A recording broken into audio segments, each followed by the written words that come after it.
they talk about the Spider Woman that created the universe, and you know, I mean, even like in Wicca and in paganism, they say that if you wish to live and thrive, keep the spider healthy and alive. Don't kill the spider, because the spider symbolizes weaving reality. You know, they create their net, which is a source of income for them, you know, a source of nutrients by catching food, is also a home. So they're creating their whole world, and it's right there in them, you know, and like how beautiful are the designs that they make, you know.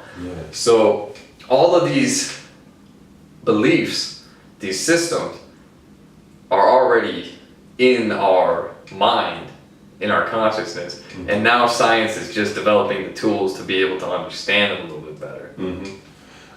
In my journeys, I found that it's usually artists that have the ability to think more creatively and critically about reality, and having these type of builds, artists seem to be a little bit more receptive because they're already thinking in terms of outside of the box, whether they're performance artists, creative artists, any of those different forms of art. How have you been able to function in that industry and at the same time maintain that sense of perspective in terms of things that you've shared in that book, Secret Teachings of the Hidden Masters? So just to build on what you just said, an artist will see like a blank white billboard on the side of the road, and they won't see a blank white billboard. They'll have the potential in mind, what that can become. And that is why art has the power to change everything. You know, if you look at us now, what you're wearing, you know, how you act, and the music you listen to and everything, all your influences, compared to what you would have been in 1962, you know, art is fashion, is music, is, you know what I mean? It changes our reality around us. And as art being an expression of the self or soul, what we're seeing is the collective self, and how it's advancing and evolving consciously. So I choose to evolve with it and to position myself in what is a natural position for me, and I find myself at the forefront of movements like the Niagara Renaissance movement and different ideologies, and that's when people like yourself come into my life, you know.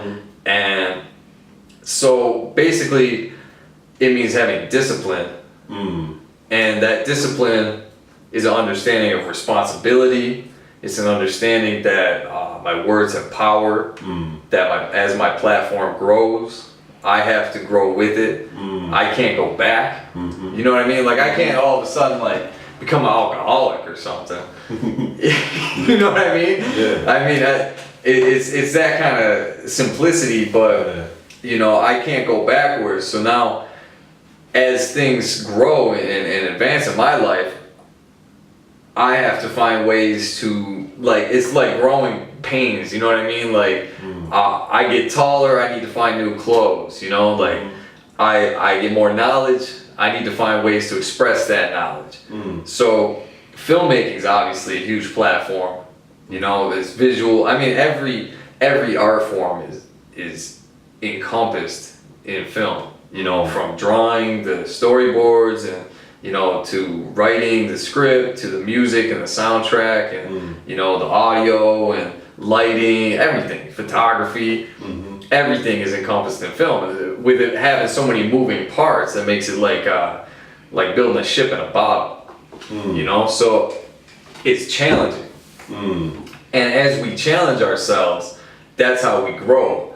And it's almost superficial, you know. It's almost like taking steroids, like a dose of steroids. If I do a movie and the reaction to like a certain scene isn't what I wanted, you know, I'll be sitting in the theater with the crowd, and maybe like I could feel them be like more quiet during a scene that I thought they would, you know, be excited.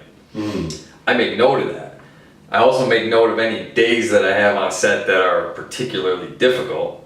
And then what I do is I incorporate those into my next film, and I focus on that. So I'll say, well, that scene that was hard to shoot, that's what we're leading with, because I gotta get it, you know, and the only way to get it is to do it again. You know what I mean? So I challenge myself, and as I challenge myself, I grow as an artist. As I grow as an artist, I grow as a person. You know, so I keep art at my central focus, even if, you know, it's sacred knowledge, teachings, because art is the power of the creator. You're creating.